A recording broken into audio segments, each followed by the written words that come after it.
Hey there, definitely Tyler. Hey there, definitely David.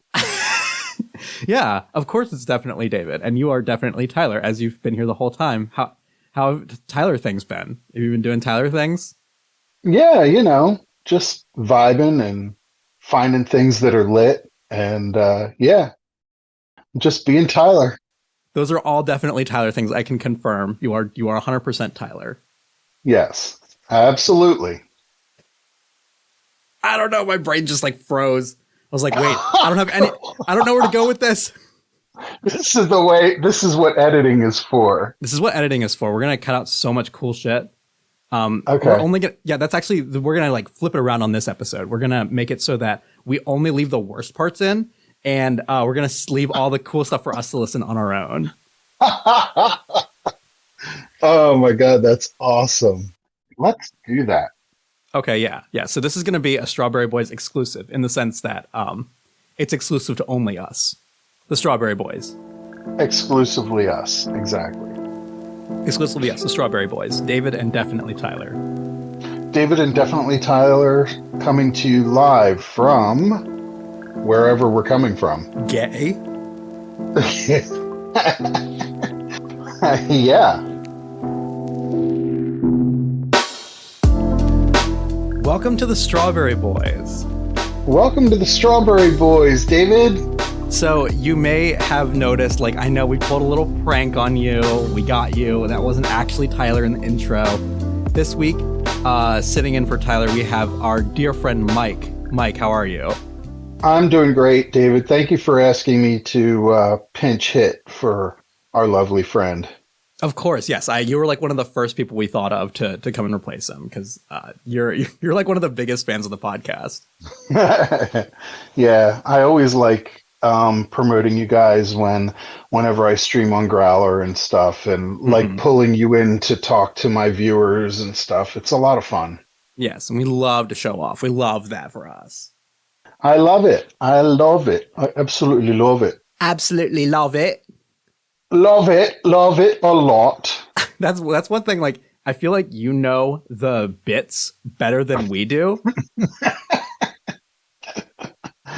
Well, I haven't really boned up on anything of past episodes recently, so they're not as fresh in my mind. I'm sure you've been busy boning up other stuff. Yeah, well, we gotta keep in practice. It's a give and take type of feel. Oh, of course it is, darling. How has your week been? Uh, it's had its stressful and good times. Working a lot at the theater lately. So I work at a live performance theater. Any fun acts coming up? Fun acts. Let's see. Andy Grammer was there the other night. I don't know if you know who he is. Oh, I love Andy Grammer. He's the one that invented grammar. Yes, he is the reason that we can speak. We love that. Andy Grammer is the best. I know. We had the New York Bee Gees.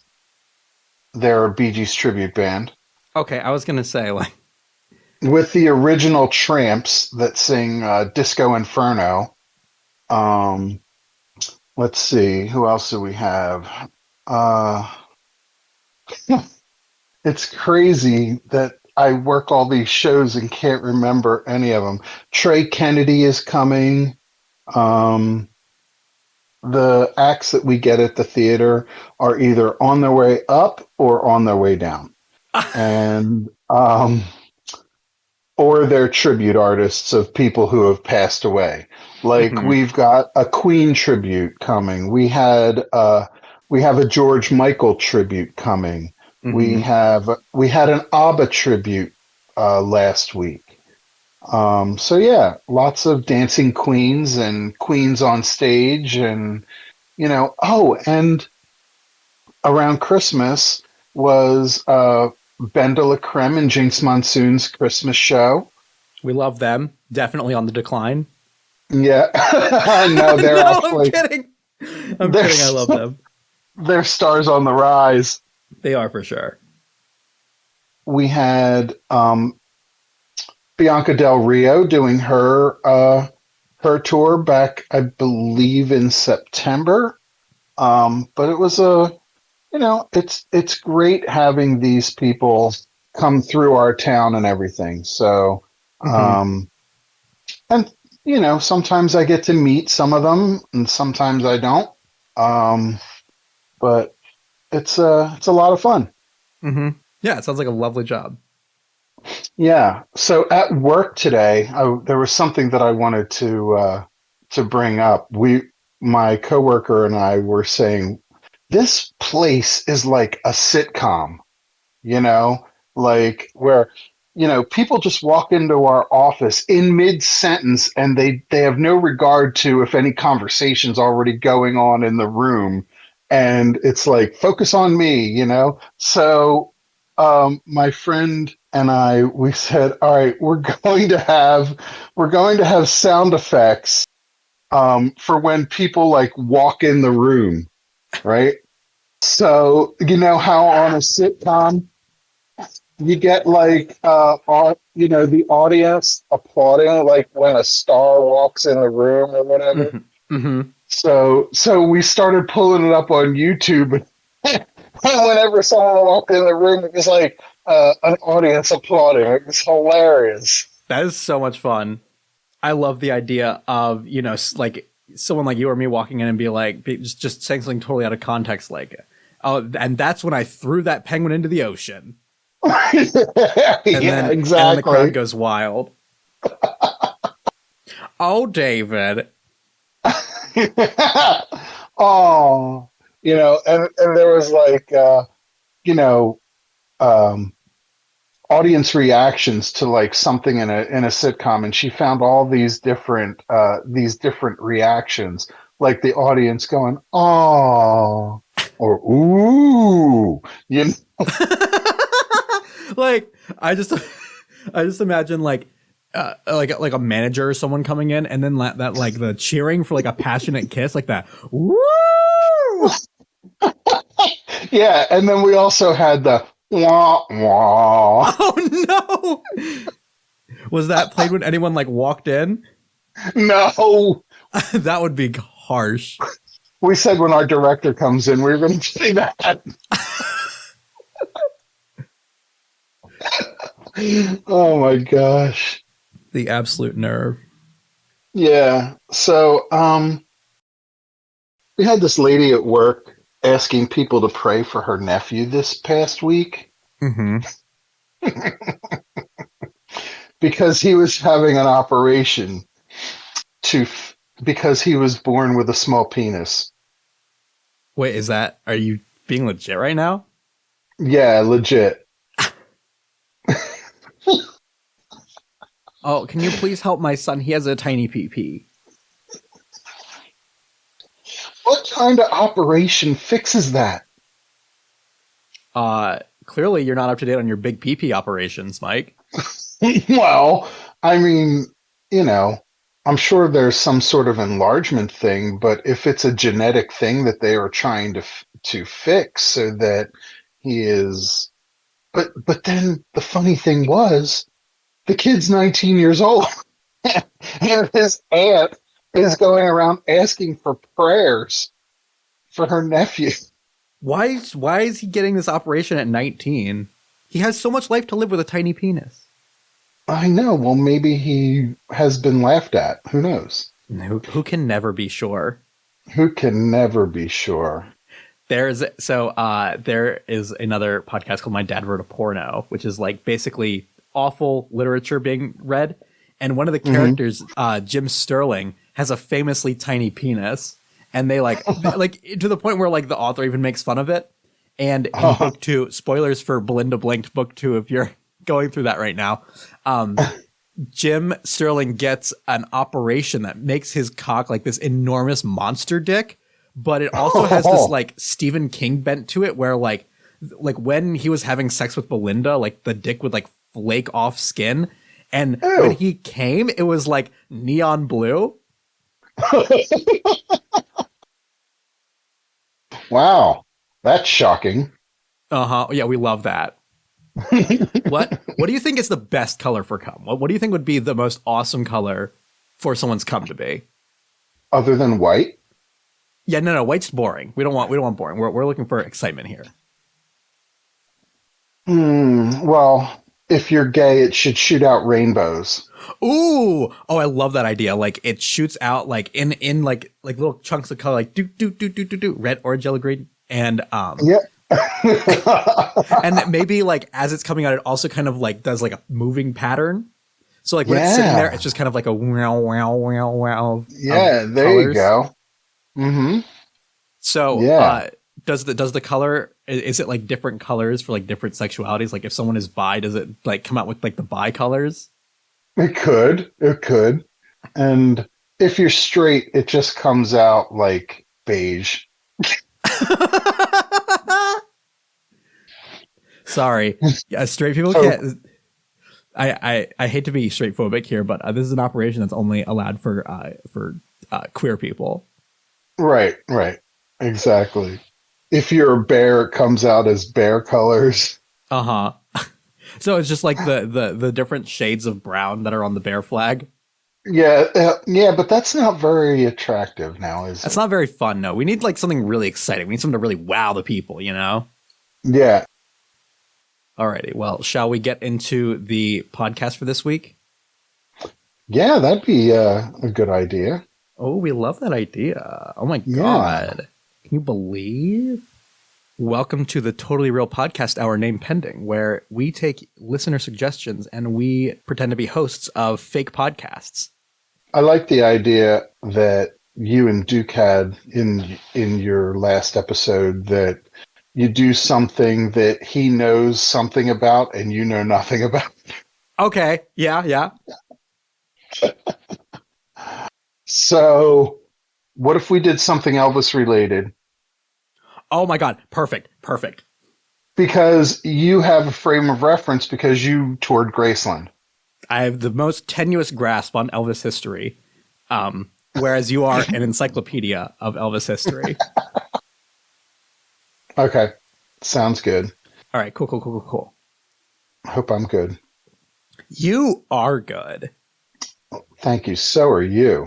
Oh my God. That's the word about town, at least. That's the word about town, darling. I do get around, don't you know? Yeah, all the boys in Atlanta have been ringing us up in Philly saying thanks for sending David down.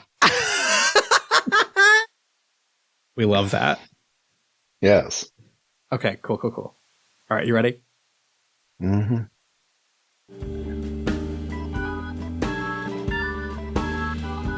Get that throne ready, because we're about to talk about the king. It's time for the Elvis Memories podcast. Featuring your hosts, Mike and David, the ultimate Elvis fans. Yes, we're ready to take care of some business and rock on out with Elvis. We love that. I'm ready to rock on out with you, my friend. How are you this week? I'm doing great. How are you? I'm doing great. I've been doing Elvis things, things that Elvis fans do, as I do every week. Listening to lots of Elvis on your Spotify channel? Exactly. Yes. I have the global Spotify channel, the Elvis Radio. Like that's kind of been the peak of my Elvis fan career, is being able to host the Spotify Elvis Greatest Hits radio. Yeah. Yeah. That's awesome. We love that for you. Yes. Why don't you tell the guests about your tenure as a Elvis fan? Well, I've been an Elvis fan probably since I was a teenager. And it was probably because of introduction by my parents. But I started loving Elvis's music in the 50s and his 50s music and the 60s stuff. But the 70s is what really does it for me. It's where he really came into his own, Yeah, with the sequin studded jumpsuits and Elton John, who am I right? Who? Exactly. Yeah, well, yeah, Elvis had it going on before Elton did. Exactly. Who's more gay here? Well, that's debatable. That's secret Elvis trivia if you're as big Elvis fans as we are. Well, I think that's a great transition into the first segment of our podcast where we're going to be talking about the eras of Elvis. And we're going to be giving the definitive Elvis fan ranking of the different eras of Elvis's career. Yes, absolutely. In the beginning of his career, he was really hard rock for 1956 when he hit the scene. Mm-hmm. And there were people condemning his music, thinking it was the works of the devil, you know? So they were breaking his records, literally breaking his records, so that kids wouldn't buy them. Mm-hmm. Yeah. Like, he was such an iconoclast, you know? And by the time that he was putting out songs like When Doves Cry, you know, he just was, he just really changed the game. That was Prince, not Elvis. Oh, you know what? Yeah. Hold on. Okay, I think you're right because Prince Yeah. is the prince and Elvis is the king. Right? Okay, sorry. Yeah, you know. Yes. You're getting Honest your mistake. royalty mixed up. Of course, yes. You know, the royal family's so big. No, not yeah, right, exactly. You don't want to be the wrong prince these days. Your name Oh yeah, you know. Yeah, we don't like that for him.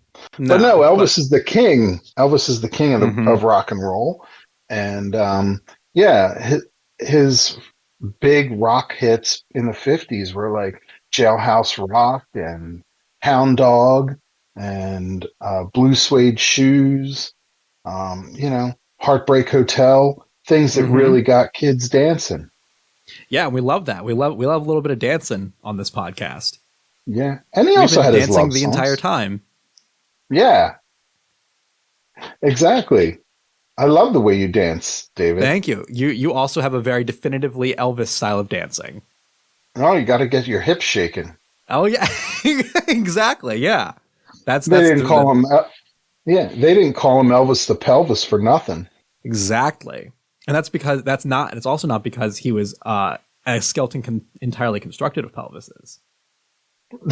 No, he was not. No. Well, you mentioned his '70s era. That was your favorite. So what about his '70s era was the most inspiring to you? Well, I like vocalizations when I listen to music, and I know he was criticized a lot by rock musicians that were really into his rock and roll, that he turned to more operatic style of singing, and he really latched on to the country sounds and really explored the different upper registers of his vocal range. Mm-hmm. So, and made it part of his stage performance during the concert years. Right. It was quite an impeccable range, you know? I mean, it totally makes sense too. You think like when he started his career with the Jackson 5, like he was already singing in such a high register that you know, there's no wonder that he was singing so high. That was Michael Jackson, the king of pop. We're talking about Elvis Presley, the king of rock. Okay. So are you sure though? Are you sure you sure it wasn't Elvis in the Jackson 5? No, I'm pretty darn sure it was Michael Oh. Jackson. Yeah. Oh yeah. Oh. I got egg I on my face, think am I right? I think that's a lot of egg on your face. Yeah. I I I think I need to test you on some Elvis trivia to see if you're really a bona fide Elvis fan. Right, of course, of course. Yeah. No, I totally understand. And you know what? I'm glad that you offered that because it gives me the opportunity to really, you know, dive into my Elvis facts that I'm full of and Yeah. really, you know, express myself as a fan of Elvis. Okay. All right. All right. So I have some questions prepared. Mm-hmm. All right. We don't have to go through all 20, but we can go through a couple. Okay, yeah, we'll just get a feel for it, right? First off, do you know, before I ask the first question, do you know the name of the lady he married? Her first Ju- name? yeah, Julia Roberts. Yeah, very not right. That was actually Priscilla, Oh, yes, Priscilla. Yeah, right. Julia Roberts, Priscilla, so easy to get those mixed up, Yes. So, do you know what year they were married? 1066, same year of the Battle of Hastings. No, actually, it was 1967. Yeah, but the Battle of Hastings was 1066. Oh, well, that could be, but that is not the year Elvis married Priscilla. Oh, Priscilla. I just thought they were the same year, I guess, wires remember. Yeah. Now, remember we talked about earlier that Elvis's one big hit was Hound Dog. Mm-hmm. Okay. You ain't nothing but a hound dog. Right. Okay, Yeah, so you ain't nothing but a hound dog, yes. on the Steve Allen show in 1956, Elvis sang Hound Dog on stage, accompanied by a real hound dog. Do you know what kind of a dog it was? I can't even believe you'd ask this question because it's so easy. Clearly, it's a hound dog. It was actually a basset hound. Oh, right, of course. Yeah. Yes. This is some really okay. What was Elvis's first commercially released single? Okay, yes. Right. It's Somewhere Over the Rainbow. Yes, not. It was actually That's All Right. Oh, by Whitney Houston. Yes. Yeah. It's not right, but it's okay. I can't believe he sang that first. What a coincidence. Now, do you remember when we went to Graceland? Yeah, exactly. Yeah, I had so much fun there. I took notes and everything as an Elvis fan. Okay. Do you know how old Elvis was when he bought Graceland? He was 14. Oh, only not true. He was 22. Oh, I mean, not too. Not too far. Like I was basically the same person at 14 that I was at 22. So, Yeah. Well, that's true too. Oh, I don't know that I even knew this one. This is a toughie. okay, I'm ready for it. What book was Elvis reading at the time of his death? Probably Becoming by Michelle Obama.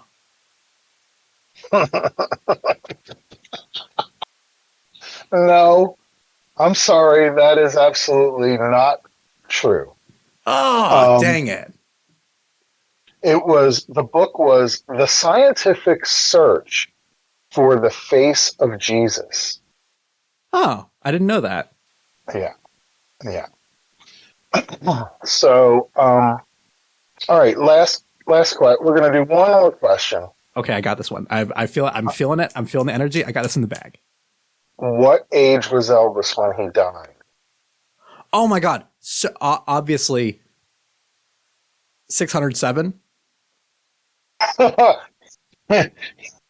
Not Moses. Not Moses. Uh-huh. He was 42. Okay, right. Yes. Yeah, 42. I knew that. Okay. All right. Anyway. He was 69, 420. Oh, well, it sounds like Elvis is knocking at the door, so I guess we need to, he probably needs us to take him out on like a coffee date or something, so we probably should wrap up this podcast. Yeah, we need to take care of some business elsewhere. Yeah, exactly. We need... And do things our way. Exactly, yeah. You know what? And I want to tell all of our listeners, like, thank you for tuning in to the Elvis podcast, where we talk about all things related to Elvis. And I want to leave us off with one of my favorite quotes from Elvis. I'm starting with the man in the mirror, and I'm asking him to change his ways. So if you want to be... David, what? That's Michael Jackson again. That's the king of pop, not the king of rock. I mean, sure, but I don't know. That really feels like an Elvis thing. No, no, no, that's not Elvis. Oh, ooh. No. All right. Just, Well, you never stood in that man's shoes or saw things through his eyes, or stood and watched with helpless hand while the heart inside you dies. So help your brother along the way, no matter where he starts. For the same God that made you made him too, these men with broken hearts. That's an Elvis quote. yeah, absolutely. Yeah, totally. That's my favorite Elvis quote, actually. There you go. Yeah, we love that. All right. Well, thank you for tuning in. We'll catch you next week. Have yourself a peanut butter and banana sandwich. Have yourself a peanut butter and banana sandwich, like Elvis used to say. Thank you greatly for joining us.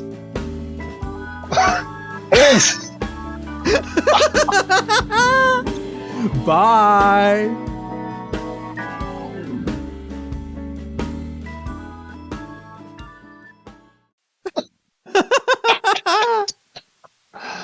Oh, God. Thank you greatly for doing I'm so glad that I was able to weaponize my lack of knowledge about Elvis.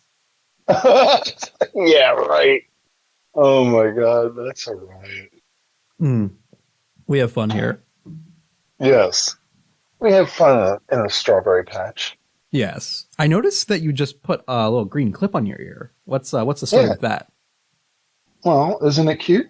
Who is her? Oh, yes, it's very cute, darling. Oh, now it's in your beard. Oh, what's her story? Green. Green is her story. Oh, green. Get the new cologne from Mike this year. Green.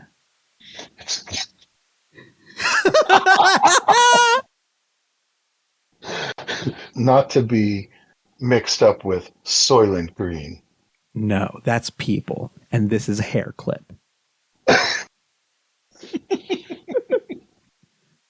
I'm glad you knew that one. I'm so impressed. I know, yeah. I know other things. I don't know Elvis, but I do know other things. Alrighty. Well, we should have done a Star Trek podcast. Ooh, that would be a really good one. You know what? How about we do you one better? How about we do a Star Trek themed meditation? Oh. Would you like to lead us through a Star Trek meditation this week? We can. If you don't feel comfortable doing the meditation, I can do it. I think I'm going to do it, and I'm going to base it on Star Trek II: The Wrath of Khan. Okay, cool. The most wrathful of all Star Treks. Yeah. Another thing I know aggressively small knowledge about. More so than Elvis. Yeah. All right. Do you know how to say 1, 2? I've been practicing, actually, just for this very moment. Okay. So, yes, Mike is going to lead us through a meditation this week, and I will be grounding us with a 1, 2. Mike, go ahead and start whenever you're ready.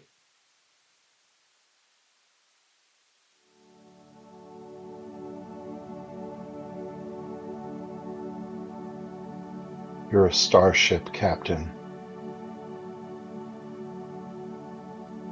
You are in command of a starship vessel exploring space. 1, 2. You have been exploring space for years. What seems like a 5-year mission, but has gone on longer. 1, 2. You are called to a specific planet that has been explored before.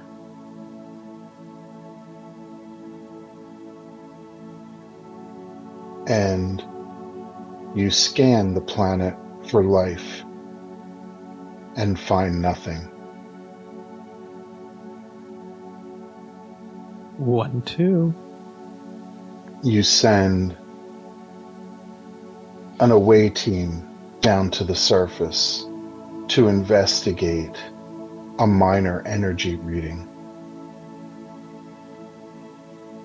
And when you arrive, you were in the midst of a sandstorm. 1, 2. You walk toward where the energy reading is coming from, and you detect a large metallic object, which you realize is the cargo bay of a ship that has crash landed.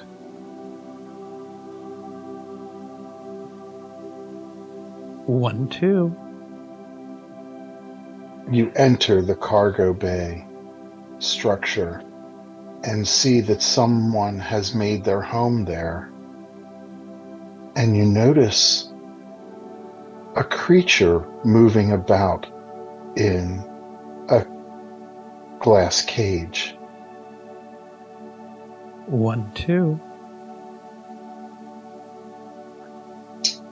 You realize that something doesn't seem right. And you see something hanging from the wall, and it has the name of a ship that you are familiar with, and it terrifies you.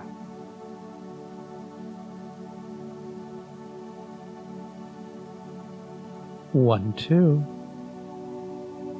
When you go to leave, the person who you expected prevents you from leaving the structure and comes in to terrify you. 1, 2.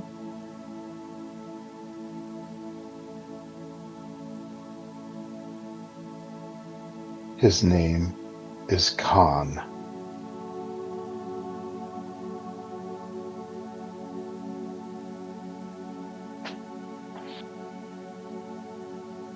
He forces you to your knees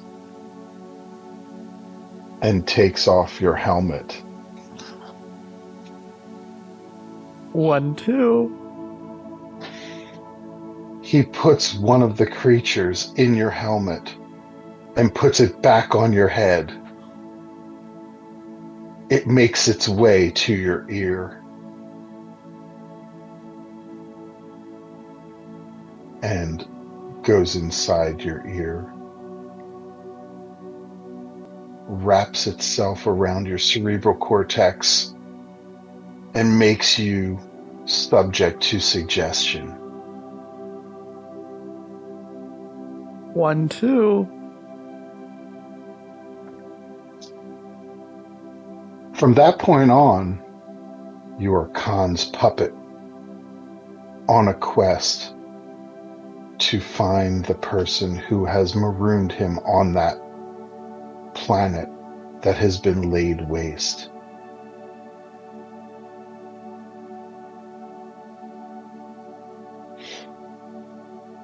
One, 2.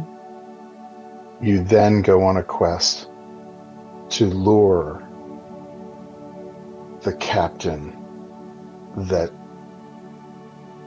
stranded him there, because Khan is not a very nice person and wants revenge.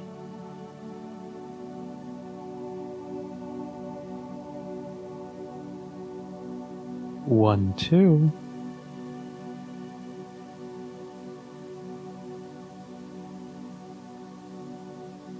And to make a long story short, Captain Kirk saves the day.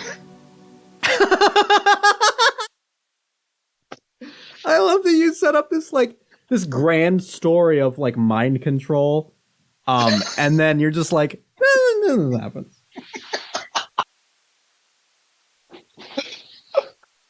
That's some great storytelling right there. I didn't write it. I just recited. So anyway. It was done impeccably. It was fun. Yes. It wasn't a very restful meditation. It was more of a, sci-fi, creepy meditation. Mm-hmm. I would not call that our most relaxing meditation, but I also would say that most of the meditations that I do are not super relaxing either. So Oh gosh. Oh, well, that was delightful, Mike. Thank you so much for the meditation, and thank you for coming on the podcast. Yes, thank you for having me, David. I hope you get some good material from what we did today, and I look forward to hearing it. Absolutely, yes. I'll make sure to forward it to the king, Michael Jackson. Yeah, not. Nah. The king of pop Yes. is Michael Jackson. The king of rock is Elvis Presley. Mm-hmm, mm-hmm. Hmm. And thank you, Craig. Thank you, Craig, for hosting us. Yeah. We don't give Craig enough credit on this podcast. Craig is the unsung hero of this podcast, I have to say. He basically carries us. Like sometimes we make like an okay joke here or there, but like Craig's really, doing all the work basically. I know. And I know that I'm pinch hitting for our good friend, but nobody can take his place. And you guys are like the dynamic duo, and I love listening to both of you. Thank you. That's very sweet, Mike. I appreciate that. And again, thanks again for having me. Alrighty. Well, thank you so much for listening to the Strawberry Boys. Be sure to check out all of our links to our social media in the description. And if you haven't subscribed on YouTube or on the podcast apps, please consider doing so. All right. Goodbye, everybody. Bye. Bye. Bye. Bye, gay. Bye, gay. Bye, gay. Hi, gay. Bye, gay.